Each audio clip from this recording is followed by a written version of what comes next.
अहिलेलाई धेरै चिन्ताको विषय भएन। पास भयो, बिस्तारै सेलाउँदैछ। त्यसका प्रभाव र असरबारे पछि छलफल गर्दै गरौँला। एमसीसी पास गरेको जस लिन राजनीतिक दलहरूको होडबाजी चलिरहेकै छ। विरोध गर्नेहरू विरोधमै छन्। हिजो अस्तिसम्म देशका विभिन्न ठाउँमा बम तथा शंकास्पद वस्तुले आम नागरिकलाई त्राही-त्राहीमान बनायो। विद्रोही स्वरहरू बिस्तारै मत्थर खोलान्, तर सेलिब्रेटी बलात्कार आरोपको चर्चा चलिँदैछ। यस्तो भइसक्यो, नेपाली समाजलाई केही न केही फन्डा चलिरहन्छ। देश नायक र गायिका, विदेशमा युक्रेन र रसिया, आणविक हतियारकै धम्की दिने रसिया र युद्धका लागि आम नागरिक सबैलाई हतियार बाँड्ने युक्रेन दुवै गलत देखिन्छन् यस मानेमा। नमस्कार, यो न्यूज एट टुडे, म तुलसी अरियाल। पूर्वी युरोपियन मुलुक रुस र युक्रेन विवादले विश्व हल्लाएको छ। दुई देश बीचको विवाद सल्टाउन वार्ताको प्रयास पनि भइरहेको छ, तर वार्ता सफल हुन सकेको छैन। यी दुवै देशको विवादकै कारण विश्वमा नै आर्थिक प्रभाव परेको छ। तेल तथा सुनको मूल्यमा वृद्धि भएको छ। युक्रेन छाड्नेको लरको लागेको छ। युक्रेनीहरू जीवन र मृत्युको दोसाँधमा छन्। रुसले प्रहार गरेको बम, मिसाइल लगायत विभिन्न विस्फोटक पदार्थबाट सयौंले मृत्युवरण गर्नु परेको छ।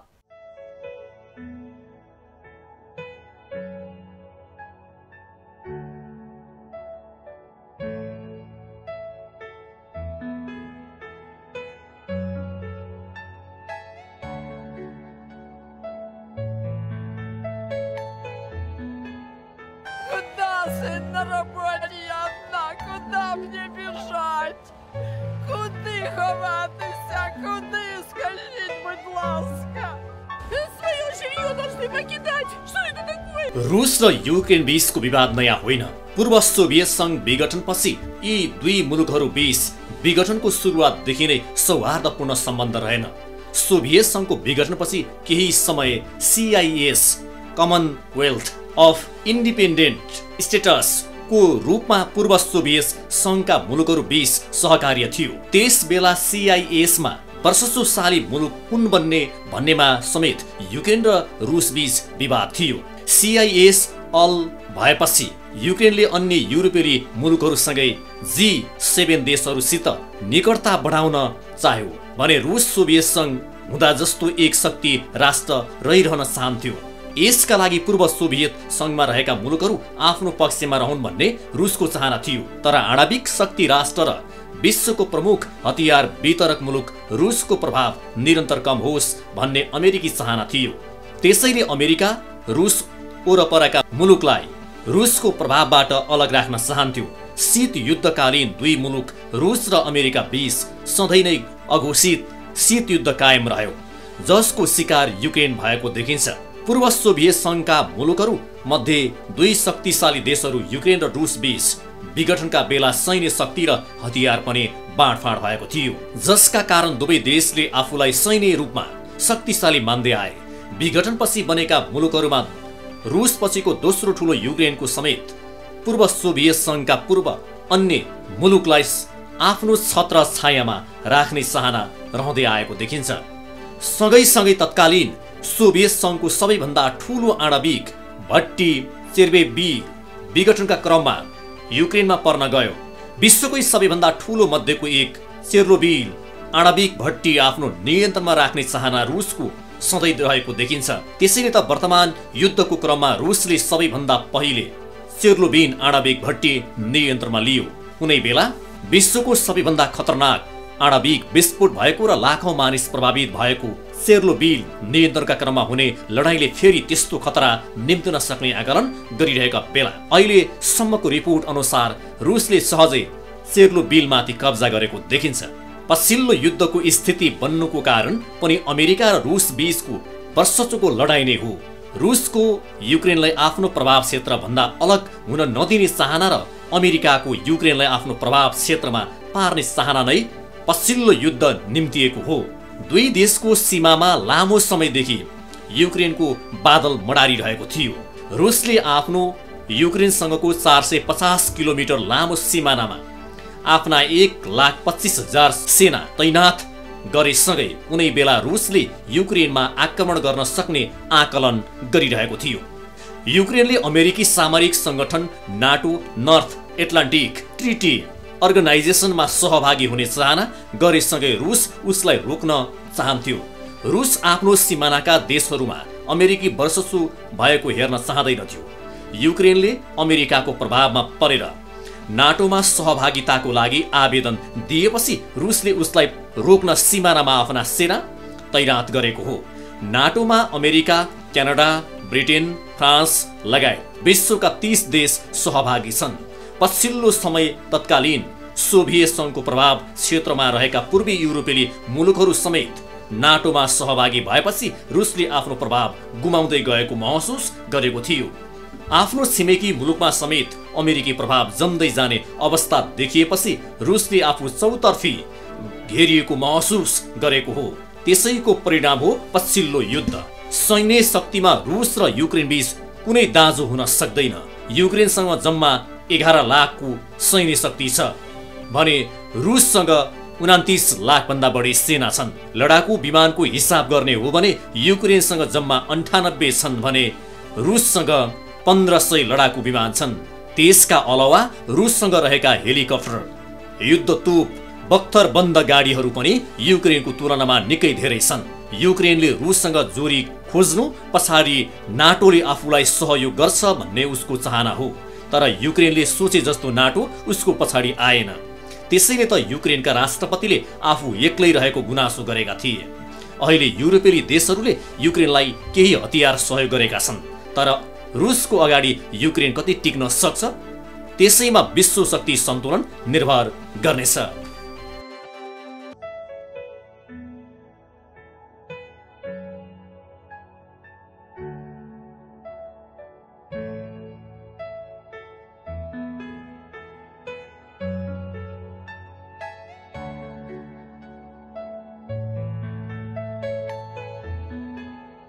Куда, сын, на работе одна? Куда мне бежать?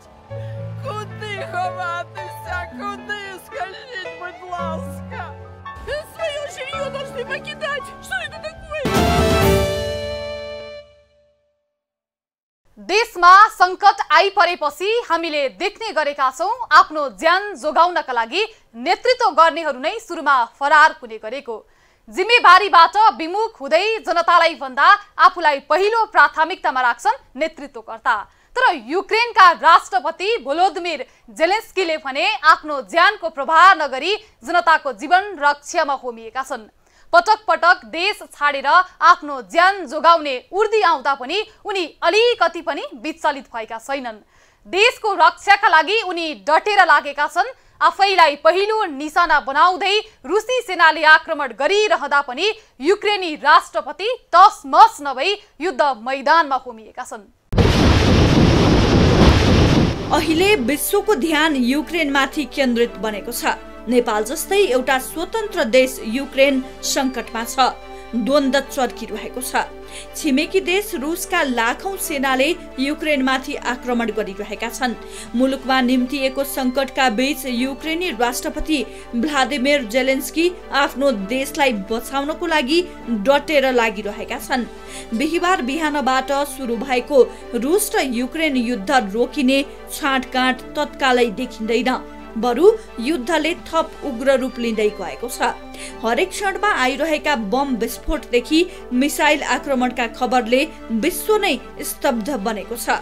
रुसी फौज आफ्नो देशभर फैलिएर आफैलाई निशाना बनाउँदै आक्रमण गरिरहँदा युक्रेनी राष्ट्रपति भ्लादिमिर जेलेन्स्की नडगमगाएर उल्टै युद्ध स्तर मैदानमा पुगेका छन्। Все змінилось. Після крилатої ракети, якою ударили по Харкову з Білгорода. Ракети, яка поцілила у площу Свободи. Обличчя нашого Харкова. Це терор проти міста. Це терор проти Харкова. Терор проти України. На площі не було військової цілі, як і в тих житлових районах Харкова, по яких б'ють з реактивної артилерії. Ракета у центральну площу – це відвертий, нічим не прикритий терор. Закликаємо всі держави світу негайно і дієво відреагувати на цю злочинну тактику агресора і проголосити, що Росія здійснює державний тероризм. Вимагаємо повної відповідальності для терористів в міжнародних судах. Оборона столиці понад усе. Тому я ухвалив рішення на час війни призначити головою Київської міської військової адміністрації професійного військового, щоб гарантувати оборону міста, щоб блокувати ворогу підступы до нашей столицы. यता अमेरिकाले समेत पटक पटक उनलाई राष्ट्रपतिको सुरक्षित उद्धारका लागि जहाज पठाउने प्रस्ताव गरिरहे पनि राष्ट्रपति जेलेन्स्कीले आफू आफ्नै देशमा मर्ने तर भगौडा नबन्ने भन्दै अहिले आफ्नो देशमा युद्ध चलिरहेकोले सवारी नभई हतियार आवश्यक परेको जवाफ दिएका छन्। युक्रेनी राष्ट्रपतिको यो भनाइको विश्वभरबाट प्रशंसा भइरहेको छ। देशको अस्तित्व र स्वाधीनता नै संकटमा परेको यो संकटको घडीमा आफ्नै सैनिकलाई हौसला दिन र जनताको जीवन रक्षाको लागि युक्रेनी राष्ट्रपति जेलेन्स्की युद्धको मैदानमा होमिएका छन्। देशको राष्ट्रपति सुरक्षाकर्मीको साथमा सुरक्षित रहनु पर्नेमा आफ्नो ज्यानकै बाजी राखेर उनी रुसको प्रतिकारमा उत्रिएका छन्। युद्धको मैदानमा उत्रिएको उनको यो तस्बिरले अहिले विश्वभरका नागरिकको मनमा हलचल ल्याएको छ। जनताको मृत्युले कुनै फरक पर्दैन, देश नै रण मैदान नै बनोस्, जनताको रगतको खोला नै बगोस्, देश नै रित्तियोस्, तर आफू चाहिँ जसरी हुन्छ बाँच्नुपर्छ भन्ने मनसाय भएका अन्य मुलुकका शासक अर्थात् नेताहरूका लागि उनको यो तस्बिरले गतिलो झापड हानेको छ भने यो तस्बिर यति बेला विश्वभर भाइरल बनेको छ। मुलुकमा अशान्ति त सबै देशमा हुन्छ। कुनै देशका नागरिक आफ्नै देशका शीर्ष नेतृत्वसँग संघर्ष गर्छन् भने कतै दोस्रो मुलुकसँग द्वन्द्व भइरहेकै हुन्छ। यति बेला युक्रेनी जनता रुससँग लडिरहेका छन्, बाँच्नका लागि संघर्षको मैदानमा उत्रिएका छन् भने यता हाम्रो मुलुकमा अमेरिकी परियोजना मिलेनियम च्यालेन्ज कर्पोरेसन एमसीसीले सडक तातिरहेको छ। राजनैतिक दलहरूले एमसीसी नेपालमा भित्र्याएर आफ्नो मातृभूमिलाई बेच्न लागेको भन्दै आम नागरिक सडकमा संघर्ष गरिरहेका छन्। जनता र देशको कुनै प्रवाह नराख्ने नेताहरूले युक्रेनी राष्ट्रपतिबाट केही पाठ सिक्नुपर्छ भन्ने आवाज सडकमा छ। 4 करोड बढी जनसंख्या रहेको युक्रेनका लागि विश्व नै चिन्तित बनेको छ। युक्रेनको पक्षमा प्रार्थना भइरहेको छ। रुसले युक्रेनमा गरेको युद्ध विरुद्ध रुस भित्रै पनि चर्को विरोध प्रदर्शन भइरहेको छ। युक्रेनले युद्ध रोक्ने वार्ताको प्रयास गरे पनि रुसले भने युक्रेनले हतियार बिसाए मात्रै वार्तामा जाने जवाफ दिएको छ। राष्ट्रपति जेलेन्स्कीले आफूलाई पक्राउ गर्ने रुसी सेनाको प्रयासलाई युक्रेनी सेनाले असफल बनाइदिएको समेत दाबी गरेका छन्। यता बेलायत, फ्रान्स लगायतका देश युक्रेनका लागि सहयोगमा जुटेका छन्। युक्रेनका लागि हतियार र सैनिक सहयोग पठाउन थालेका छन् भने अमेरिकाले रुससँग लड्न युक्रेनलाई 600 मिलियन अमेरिकी डलर सुरक्षा सहायता दिने निर्णय समेत गरेको छ। यसबीचमा यता रुसलाई युरोपका अधिकांश देशले आर्थिक प्रतिबन्ध लगाएका छन्। त्यस्तै युक्रेनी जनतालाई सेनाले हतियार दिँदै रुसी सेनालाई धपाउन आदेश दिएको छ। रुस र युक्रेनको द्वन्द्वले विश्व नै विभाजित हुने चर्चाका बीच घटनाक्रमले थप नयाँ रूप लिइरहेको छ। युक्रेनका राष्ट्रपति भ्लादिमिर जेलेन्स्की सडकमा निस्किएर देशवासीलाई लडाई नछाड्ने सन्देश दिएका छन् भने हजारौं युक्रेनी नागरिकहरू अत्याधुनिक हात हतियार सहित सडकमा छन्। युक्रेनले नागरिकहरूलाई पनि रुसी सेनाको प्रतिकार गर्न अत्याधुनिक हतियार दिएको छ। युक्रेनले अहिलेसम्म 198 जना युक्रेनी नागरिकको ज्यान गएको जानकारी दिएको छ। युक्रेनले रुसका 14 वटा विमान र 102 वटा ट्याङ्क ध्वस्त बनाएको दाबी गरेको छ। युक्रेनले 3500 भन्दा धेरै रुसी सैनिकको ज्यान गएको र 200 भन्दा धेरै रुसी सैनिकलाई बन्दी बनाएको दाबी गरेको छ।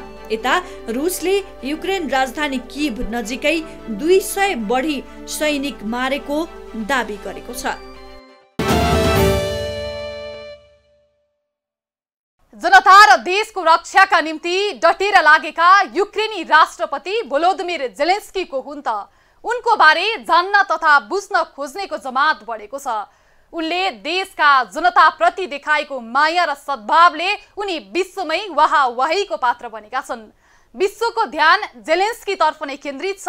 युक्रेनी नागरिकको मनमा मात्र नभएर विश्वभरि नै उनको चर्चा छ। अहिले भोलोदिमिरको बारेमा अझै जान्ने मन भए यो रिपोर्ट हेर्नुहोस्। एउटा कमेडियन मुलुकको राष्ट्रपति हो भन्दा तपाईँ पत्याउनुहुन्छ? हुन त कलाकारितामा सबै सम्भव हुन्छ, पर्दामा राष्ट्रपति हुन किन सम्भव नहोला र? यस्तो पनि लाग्न सक्छ।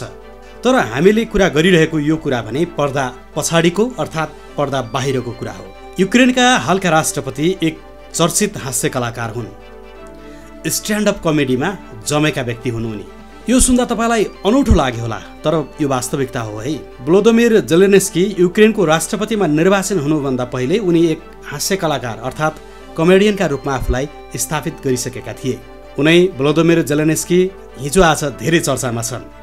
उनको बारे धेरैले बुझ्न अनि जान्न खोजिरहेका छन्। अहिले सामाजिक सञ्जालदेखि विभिन्न राष्ट्रिय तथा अन्तर्राष्ट्रिय सञ्चार माध्यममा जेलेन्स्की चर्चा तथा प्रशंसा भइरहेको छ। आजभन्दा ठिक 3 वर्ष अगाडि पूर्वी युरोपेली मुलुक युक्रेनमा निर्वाचनको माहौल जमेको थियो। प्रत्यक्ष निर्वाचित प्रणाली रहेको युक्रेनमा चुनावमा भ्लोदिमिर जेलेन्स्की उम्मेदवारी दिएर विश्वको ध्यान खिच्दै थिए। जेलेन्स्कीको त्यो उम्मेदवारीसँगै उनीमाथि धेरै व्यङ्ग्यको पनि प्रहार भयो। धेरै आलोचना पनि खेप्नु पर्यो उनले। राजनीतिक अनुभव बिनै उम्मेदवारी दिएको भन्दै उनी व्यङ्ग्य तथा आलोचनाको पात्र समेत बने। एउटा हास्य कलाकार कसरी राष्ट्रपति हुन सक्छ? यस्ता प्रश्न उनले सामना गर्नु पर्यो अनि त्यसैगरी उनको खिल्ली पनि उडाइयो। राष्ट्रपतिको उम्मेदवारी दिँदा उनी भर्खर 41 वर्षका मात्रै थिए। युवा वय अवस्था र राजनीतिक पृष्ठभूमि नभएका कारण पनि उनको बढी नै चर्चा थियो। तर अप्रत्याशित रूपमा भ्लोदिमिर जेलेन्स्की राष्ट्रपतिमा निर्वाचित भए।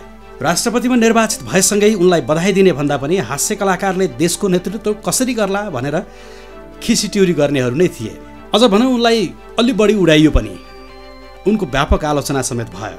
भ्लोदिमिर जेलेन्स्की युक्रेनको राष्ट्रपतिमा निर्वाचित हुनुभन्दा अगाडि उनी टेलिभिजनमा राष्ट्रपतिको भूमिका निर्वाह गर्थे। जेलेन्स्की त्यसबेला अभिनेता र स्ट्यान्डअप कमेडियनका रूपमा स्थापित थिए। उनी युक्रेनको सबैभन्दा लोकप्रिय कलाकार पनि मानिन्छन्।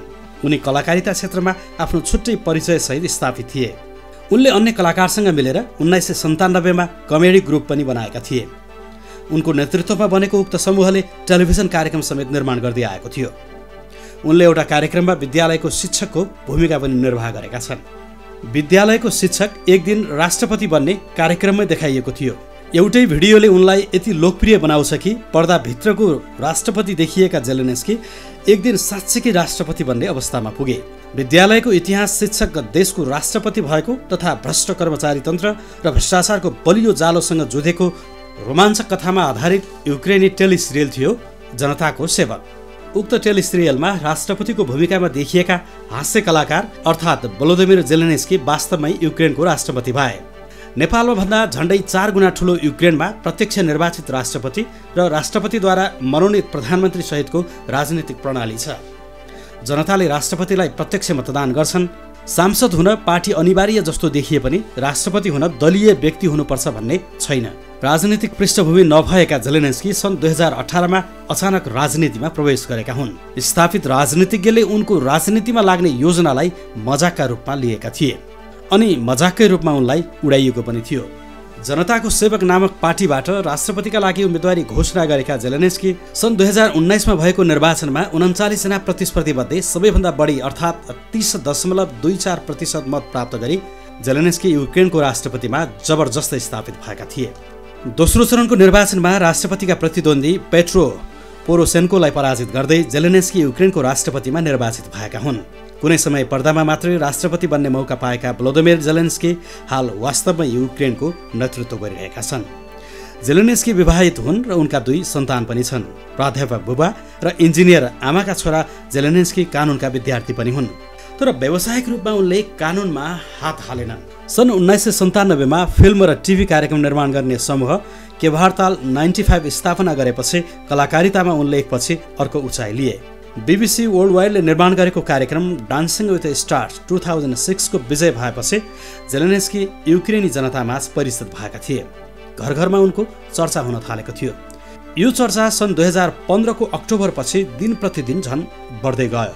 सर्भेन्ट अफ द नेसन अर्थात् जनताको सेवक नामक टेलिसिरियलमा उनले राष्ट्रपतिको रूपमा जनताको मन जिते। पाइलै पछि भ्रष्टाचार बेहोर्न अभिशप्त युक्रेनी जनता त्यस्तै राष्ट्रपति चाहन्थे जो भ्रष्टाचारको जालो तोड्न सकोस्। यही माहौल बुझेर होला राष्ट्रपति निर्वाचनको ठिक 1 वर्ष अघि सन् 2018 मार्च 31 मा उनले जनताको सेवक नामक पार्टी गठन गरे। प्रत्यक्ष प्रसारित टिभी कार्यक्रममा आफू राष्ट्रपतिका लागि प्रत्याशी बन्ने घोषणा गरे। उनको घोषणालाई मजाक बनाइयो। सबैको मुख थुन्ने गरी आश्चर्यजनक जितसहित उनी हाल युक्रेनको राष्ट्रपतिका रूपमा परिचित छन्। युवा भएका कारण पनि उनको चर्चा विश्वभर नै छ। हाल उनले रुसी आक्रमणलाई डटेर सामना गरिरहेका छन्। This morning was a very tragic one for us. 2 cruise missiles hit Kharkiv, the city which is located to the borders of the Russian Federation. There were always many Russians there, and they're always friendly. There were warm relations there. More than 20 universities are there. It's the city that has the largest number of universities in our country. This is called the Freedom Square. Can you imagine this morning 2 cruise missiles hit this Freedom Square, dozens of killed ones. This is the price of freedom. We are fighting just for our land and for our freedom, despite the fact that all large cities of our country are now blocked. Nobody is going to enter and intervene with our freedom and country. And believe you me, every square of today, no matter what it's called, it's going to be called, as today, Freedom Square in every city of our country. Nobody is going to break us. We are strong. We are Ukrainians. शक्तिशाली रुसी सैनिक आक्रमणको सामना गरिरहेको युक्रेनका राष्ट्रपति भ्लादिमिरले गरिरहेको प्रतिरोधको संसारभरबाट प्रशंसा भइरहेको छ। उनको यो लडाईँले हाल विश्वको ध्यान केन्द्रित गरिरहेको छ। रुसी आक्रमणबाट डराएर राजधानी किभ नछाड्ने राष्ट्रपतिको अडानले उनलाई धेरै युक्रेनी माझ प्रिय पात्रका रूपमा परिचित गराएको छ।